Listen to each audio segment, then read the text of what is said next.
Businessman जय की Tesla car अचानक से हैक हो गई। इससे पहले कि जय कुछ समझ पाता, स्क्रीन पर वीडियो चलने लगा जिसमें जय एक विदेशी आइटम के साथ रंगरलियां मना रहा था। वो डर गया। तभी स्क्रीन पर हैकर का मैसेज आया कि वापस ऑनलाइन आ जाओ, नहीं तो वीडियो तुम्हारी पत्नी को भेज दूंगा। जय ने खुद को संभालने की कोशिश की, कार को पार्किंग में खड़ा किया, फोन ऑन किया ही था कि तभी घंटी बजने लगी। जय ने स्क्रीन की तरफ देखा तो नंबर उसकी पत्नी का था। जय सोच में पड़ गया, दिमाग में बुरे बुरे ख्याल आने लगे। कांपते हाथों से उसने फोन उठाया तो वीडियो कॉल पर उसका बेटा था। बेटे को देखकर जय ने चैन की सांस ली, बातें करने लगा। तभी जय की पत्नी ने बेटे के हाथ से फोन छीन लिया और अगले ही पल सब कुछ बदल गया। हैकर ने जय के घर का टीवी भी हैक कर लिया और उस पर भी जय का वही वीडियो चला दिया। जान हलक में आ गई। लेकिन जय के साथ पिछले 1 घंटे से जो हो रहा था, उन सब की शुरुआत बहुत पहले हो गई थी, जब हमारा देश अंग्रेजों का गुलाम था। तब जय के पापा संजीव रेड्डी ने प्रजा पत्रिका ऑफिस नाम से अखबार कंपनी शुरू की थी। जब क्रांतिकारी इस देश की आजादी के लिए लड़ रहे थे,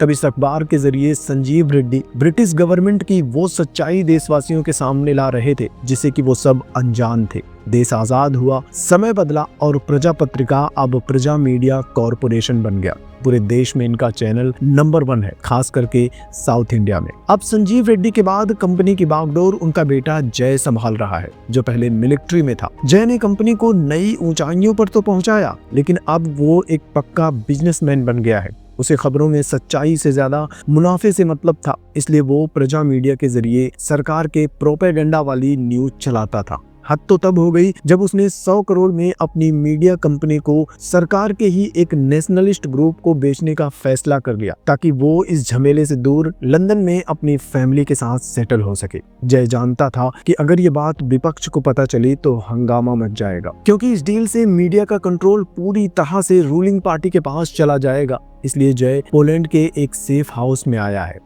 यहाँ इंटरव्यू देकर जय ऐलान करता है कि वो अपनी कंपनी बेच रहा है। जब उसका मैनेजर सिद्दीक कहता है कि लोग तुम्हारे इस फैसले पर सवाल जरूर उठाएंगे, तब इंटरव्यू में जय साफ साफ कह देता है कि ये उसका पर्सनल फैसला है। सब कुछ बेचकर वो अब अपने परिवार को समय देना चाहता है। इंटरव्यू खत्म होते ही जय को उसकी पत्नी श्रेया और बेटे नितिन का कॉल आता है। वो दोनों अभी बर्लिन में हैं। जय ने अपने बेटे के लिए ऑनलाइन गिफ्ट मंगवाया था। वो अपने बेटे से कहता है कि मैं रात तक घर आ जाऊंगा, उसके बाद हम दोनों साथ मिलकर वो गिफ्ट खोलेंगे। इसके बाद वो अपने बचपन के दोस्तों अजय, जो कि एक फिल्म एक्टर है, और ईशान, जो कि एक डॉक्टर है, उन दोनों को वीडियो कॉल करता है। बताते हैं कि 2 दिन बाद वो अपनी पूरी फैमिली के साथ लंदन में सेटल होने वाला है। वहाँ उसने एक बड़ा सा बंगला भी खरीदा है, तो पार्टी भी होगी। वो अपने दोस्तों को लंदन में होने वाले इस जश्न के लिए इन्वाइट करता है और फिर अपनी टेस्ला कार में बैठकर बर्लिन के लिए निकलता है। वो बाय रोड ही पोलैंड से बर्लिन जा रहा था। सब कुछ प्लान के मुताबिक चल रहा था, लेकिन तभी कहानी में एंट्री होती है एक अनजान हैकर की।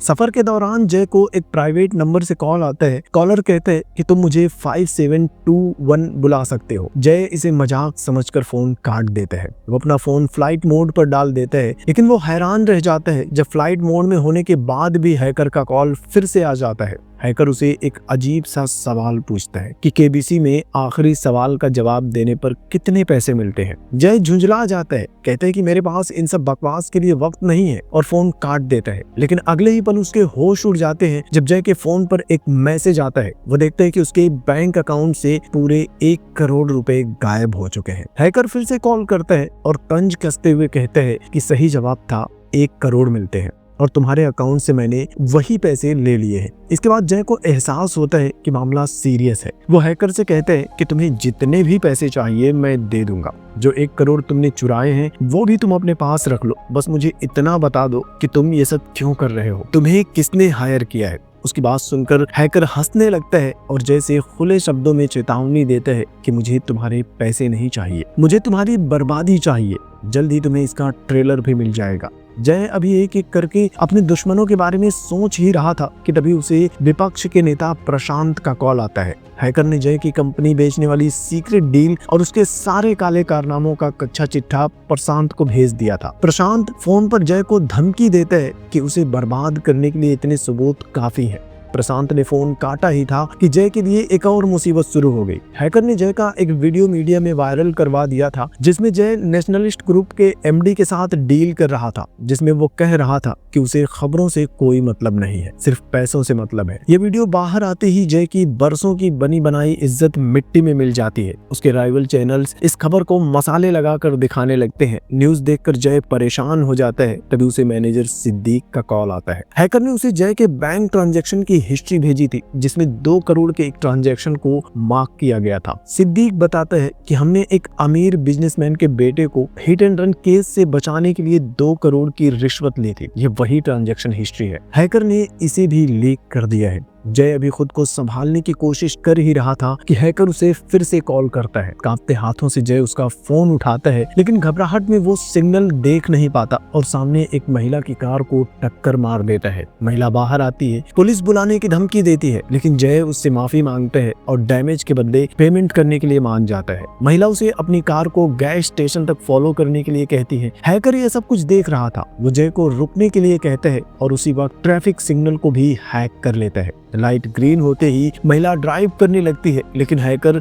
जय को वेट करने के लिए कहता है। दूसरी तरफ से एक ट्रक आता है और महिला की कार को कुचलकर चला जाता है। जय अपनी आंखों के सामने ऐसा देखकर बुरी तरह से डर जाता है। गुस्से में वो हैकर का फोन काट देता है, लेकिन अब वो समझ चुका था कि उसका फोन और लैपटॉप पूरी तरह से हैक हो चुके हैं। वो तुरंत गाड़ी रोकता है और अपना फोन, लैपटॉप सब कुछ बंद कर देता है। फिर स्टोर में जाकर एक नया फोन और सिम खरीदता है। नए नंबर से अपनी सेक्रेटरी ऐश्वर्या को कॉल करता है। उसे कहता है कि तुम किसी को हमारे फैमिली लॉयर के घर भेज दो और उनसे कहना कि मुझे इस नए नंबर पर कॉल करके बात करें, और अब से अगर कुछ होता है तो मुझे इसी नए नंबर पर ही कॉल करना। फिर जय खुद को शांत करने के लिए एक पैग लगाने जाता है। तभी उसे लॉयर राव का कॉल आता है। राव उससे साफ साफ कह देता है कि फिलहाल तुम्हारे साथ जो हो रहा है मैं उसमें तुम्हारी कोई मदद नहीं कर सकता, वो काम कंपनी की लीगल टीम को ही संभालने दो। जय बताता है कि चैरिटी अकाउंट से भी उसने पैसों की हेराफेरी की है। सिर्फ 25% पैसे चैरिटी में लगा के बाकी का सारा पैसा विदेशों में रखा हुआ है, जिस पर उसने कोई टैक्स नहीं दिया है। सुनकर राव शॉक्ड हो जाता है। कहते हैं कि अगर ब्लैक मनी और टैक्स चोरी के सबूत बाहर आए तो प्रॉब्लम हो जाएगी। बचने का बस एक ही रास्ता है कि जितनी जल्दी हो सके लंदन भाग जाओ। जय तुरंत ऐश्वर्या को कॉल करता है और लंदन भागने के लिए प्राइवेट प्लेन बुक करने को कहता है, लेकिन फोन, लैपटॉप बंद होने से जय की मुसीबतें खत्म नहीं होती। उसकी टेस्ला कार अचानक से हैक हो जाती है। स्क्रीन पर वीडियो प्ले होता है जिसमें वो एक रशियन लड़की के साथ अय्याशी कर रहा था। तभी स्क्रीन पर हैकर का मैसेज आता है कि वापस ऑनलाइन आ जाओ, नहीं तो वीडियो तुम्हारी पत्नी को भेज दूंगा। जय खुद को संभालने की कोशिश करता है, गाड़ी को पार्किंग में खड़ा करता है। फोन निकाल कर ऑन किया ही था कि तभी उसका फोन बजना शुरू हो जाता है। घबराहट में जय स्क्रीन की तरफ देखता है तो नंबर श्रेया का था। जय फोन उठाता है तो दूसरी तरफ वीडियो कॉल पर उसका बेटा था। वो जय से अभी गिफ्ट खोलने की परमिशन मांग रहा था। तभी श्रेया उसके हाथ से फोन छीन लेती है और वो टीवी देखने लगता है। श्रेया जय से बात करने लगती है। तभी जय की नजर श्रेया के पीछे चल रही टीवी पर पड़ती है। हैकर ने उसके घर का टीवी भी हैक कर लिया था। उस पर भी जय का वीडियो चला देता है। घबराहट में जय की जान हलक में आ जाती है। श्रेया पीछे मुड़कर टीवी की तरफ देखती है, लेकिन उसके पहले ही हैकर वीडियो बदल देता है। जय चैन की सांस लेता है, लेकिन मुसीबत अभी खत्म नहीं हुई थी। हैकर उसे कॉल करके कहते हैं कि तुम अकेले नहीं हो, तुम्हारे साथ कुछ और लोग भी हैं जिन्हें उनके पापों की सजा मिलने वाली है। जय को कुछ समझ में नहीं आता। वो अभी सोच ही रहा था कि तभी जय को उसके दोस्त ईशान का कॉल आता है। वो बताता है कि उनके एक्टर दोस्त अजय का शूटिंग के दौरान भयानक एक्सीडेंट हो गया है। एक ड्रोन कैमरे में कुछ खराबी आ गई थी और वो अजय से टकरा गया था। हॉस्पिटल ले जाने से पहले ही उसकी मौत हो गई। जय को तुरंत समझ में आ जाता है कि ये कोई हादसा नहीं था, ये काम उसी हैकर ने किया है। अब वो समझ चुका था कि हैकर ये सब पैसों के लिए नहीं कर रहा, वो बदला ले रहा है। लेकिन जय ने अपनी लाइफ में इतने दुश्मन बनाए थे कि समझ में नहीं आ रहा था कि ऐसा कौन कर सकता है। वो अपने पुलिस दोस्त अनवर को कॉल करता है, लेकिन अनवर कहता है कि सबूत के बिना पुलिस कुछ भी नहीं कर सकती। वो जय को एक आइडिया देता है कि इस बार हैकर का कॉल आए तो उसे बातों में उलझा कर रखना, उसे जानने की कोशिश करना कि वो है कौन।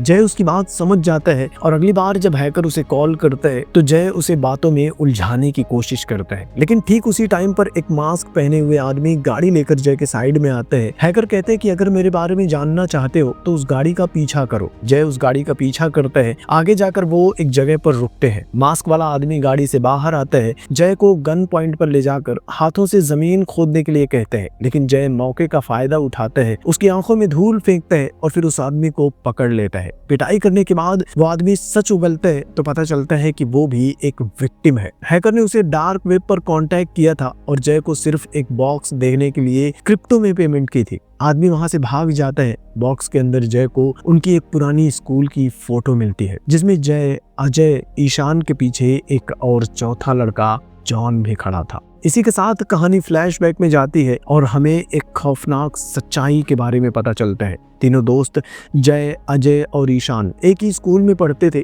स्कूल में लिली नाम की एक लड़की थी। जय उससे प्यार करता था लेकिन लिली स्कूल के दूसरे सबसे पढ़ाकू लड़के जॉन के काफी करीब थी। दोनों अक्सर साथ में घूमते थे तो जय अपने दोस्तों के साथ मिलकर उसकी पिटाई करता है। उसे लिली से दूर रहने के लिए कहता है और फिर उसे बदनाम करने के लिए पूरे स्कूल में अफवाह फैला देता है कि जॉन को एड्स है, जिसके बाद सारे बच्चे जॉन से दूर रहने लगते हैं। वो जहाँ भी जाता बच्चे उसे अकेला छोड़कर भाग जाते। लिली भी उससे दूर रहने लगती है। जॉन उसे समझाने की कोशिश करता है लेकिन तभी सबके सामने उसे खून की उल्टी होने लगती है, जिसके बाद सारे बच्चों को यकीन हो जाता है कि जॉन को एड्स है और वो जॉन से दूर भागने लगते हैं। इस बदनामी और अकेलेपन से तंग आकर जॉन स्कूल की छत से कूद कर अपनी जान दे देता है। अब प्रेजेंट में जय को समझ में आ गया था कि हैकर कोई और नहीं बल्कि जॉन का छोटा भाई है जो अपने भाई की मौत का बदला ले रहा है। वो तुरंत ईशान को कॉल करके सब बताता है कि हैकर जॉन का छोटा भाई है, लेकिन दोनों उसका नाम भी नहीं जानते थे। लेकिन जॉन ने अपनी सुसाइड नोट में इन तीनों का नाम लिखा था। ईशान कहता है कि उस मामले को दबाने में प्रिंसिपल सर ने मदद की थी क्योंकि उस टाइम पर जय के पापा स्कूल को हैवी डोनेशन देते थे। जय तुरंत प्रिंसिपल की बेटी को कॉल करता है तो पता चलता है कि कुछ दिन पहले उनकी भी मौत हो गई है। उनका पीसमेकर अचानक से खराब हो गया था। जय को पूरा यकीन था कि हैकर ने ही उनका पीसमेकर हैक करके उन्हें हार्ट अटैक दिया है। वो अभी ईशान से वीडियो कॉल पर बात कर ही रहा था कि तभी ईशान की सांसें फूलने लगती हैं। दरअसल ईशान ने ऑनलाइन खाना ऑर्डर किया था, समहाउ हैकर ने उसे बदल दिया था। ईशान ने जहर वाला खाना खा लिया और फोन पर बात करते करते जय के सामने ही उसकी मौत हो गई। जय बुरी तरह से टूट चुका था। कुछ ही घंटों में उसने अपने दोनों जिगरी दोस्तों को खो दिया था। उसे लग रहा था कि अगली बारी उसकी होगी। वो सब कुछ छोड़कर लंदन भागने की तैयारी करता है। वो अपने पुलिस वाले फ्रेंड अनवर को कॉल करता है। उसे बताता है कि हैकर उनके स्कूल में पढ़ने वाले एक लड़के जॉन का भाई है और उसके बाप का नाम है डेविड डिकोस्टा। वो अनवर से उसे पकड़ने के लिए कहता है और फिर श्रेया को कॉल करके पैकिंग करने के लिए कहते हैं ताकि घर पहुंचते ही वो लोग लंदन के लिए निकल सके। लेकिन तभी एक बार फिर से उसे हैकर का कॉल आता है। जय उससे माफी मांगते हैं कि यार उस वक्त हम लोग बच्चे थे, नादानी में हमसे एक गलती हो गई थी। लेकिन हैकर कहते हैं कि तुम्हें अंदाजा भी नहीं है कि तुम्हारी उस नादानी की वजह से मैंने क्या झेला है। जॉन की मौत के बाद उसकी माँ की भी मौत हो गई थी। उसे स्कूल से निकाल दिया गया था। उसके पिताजी भी सदमा बर्दाश्त नहीं कर पाए और पैरालाइज्ड हो गए थे। वो कहता है कि तुम लोगों ने मेरी पूरी फैमिली को तबाह कर दिया। जय उससे माफी मांग रहा था लेकिन तभी हैकर अपना सबसे खतरनाक वॉर करता है। वो जय को उसके बेटे नितिन का वीडियो दिखाता है। बताता है कि नितिन के पास जो गिफ्ट पहुंचा है ना उसमें बॉम्ब है, ब्लास्ट हुआ तो तेरी पूरी फैमिली के टुकड़े टुकड़े हो जाएंगे। फैमिली को बचाने के लिए हैकर जय को 2 टास्क देता है। पहले टास्क में वो जय को रसियन माफिया के अड्डे पर भेजता है जहां एक कमरे में जय को कुछ लड़कियां दिखाई देती हैं। हैकर कहते हैं कि रशियन माफिया ने इन लड़कियों को बेचने के लिए किडनैप किया है, तुम यहाँ हो, उन्हें पता चल चुका है, वो आते ही होंगे। मैंने पुलिस को भी कॉल कर दिया है, वो भी आ रहे होंगे। तो अब या तो तुम रशियन माफिया की गोलियों से मर जाओ या फिर अपनी मिलिट्री ट्रेनिंग का इस्तेमाल करके उन्हें मारकर लड़कियों को बचा लो और पुलिस के आने से पहले यहाँ से निकल जाओ या फिर पकड़े जाओ। जय माफिया से लड़ता है और इस लड़ाई में जय को भी एक गोली लग जाती है, लेकिन पुलिस वालों के आने से पहले वो सारे माफिया वालों को मारकर वहां से भाग जाता है। फिर हैकर उसे दूसरा टास्क देता है कि 10 मिनट में घर नहीं पहुंचे तो बॉम्ब ब्लास्ट हो जाएगा। लेकिन हैकर उसकी टेस्ला कार को हैक करके बंद कर देता है। अपनी फैमिली को बचाने के लिए जय पागलों की तरह दौड़ लगाता है, लेकिन समय कम था। जय को एहसास होता है कि वो समय पर नहीं पहुंच सकता। तब वो हैकर को धमकी देता है कि मेरे पुलिस वाले दोस्त अनवर ने तुम्हारे पापा की लोकेशन ट्रेस कर ली है और अगर मेरी फैमिली को कुछ हुआ ना तो तेरे पापा भी जिंदा नहीं बचेंगे। यह सुनकर हैकर थोड़ा डरता है। जैसे कहते कि मेरे पापा को कुछ मत करना, मैं बॉम्ब रोकने के लिए तुम्हें एक लिंक भेजता हूँ, ओपन करोगे तो एक पासवर्ड मांगेगा, मैं पासवर्ड दे रहा हूँ, उसे डालते ही बॉम्ब डिफ्यूज हो जाएगा। वो बॉम्ब रोकने के लिए जय को एक लिंक भेजता है, लेकिन जय के पास सोचने का समय नहीं था। वो जल्दी से लिंक पर क्लिक करता है, पासवर्ड डालता है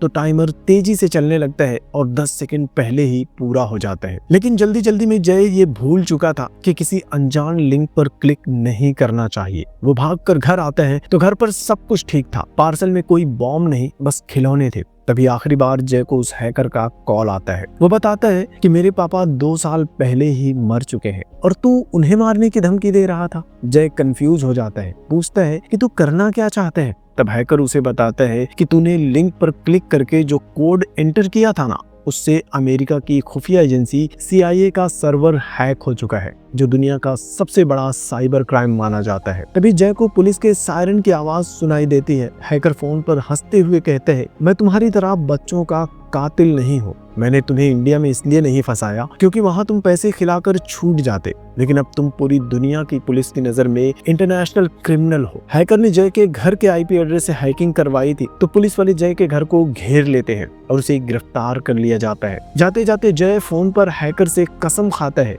कि वो वापस जरूर आएगा। 6 साल बाद सीन शिफ्ट होता है हांगकांग में। हैकर अब अपनी पहचान बदल चुका था। वो अपनी पत्नी और बेटी के साथ एक खुशहाल जिंदगी जी रहा था। तभी उसका फोन बजता है। दूसरी तरफ जय था। वो अब जेल से बाहर आ चुका था। जय कहता है कि नई पहचान, नया देश, लेकिन मैंने कहा था ना कि मैं तुझे ढूंढ निकालूंगा। तूने अपना खेल खेल लिया, मेरा सब कुछ छीन लिया, लेकिन अब मेरी बारी है। खेल अभी खत्म नहीं हुआ है। हैकर भी उसकी चुनौती को स्वीकार कर लेता है और दूसरे पार्ट का हिंट देते हुए ये मूवी खत्म हो जाती है। तो इस फिल्म की कहानी आपको कैसी लगी कमेंट में अपना ओपिनियन शेयर जरूर करना, और वीडियो अच्छा लगा हो तो लाइक कर देना, शेयर कर देना और चैनल को भी सब्सक्राइब कर लेना। जल्दी मिलूंगा आपसे एक और नई वीडियो के साथ, तब तक के लिए थैंक यू।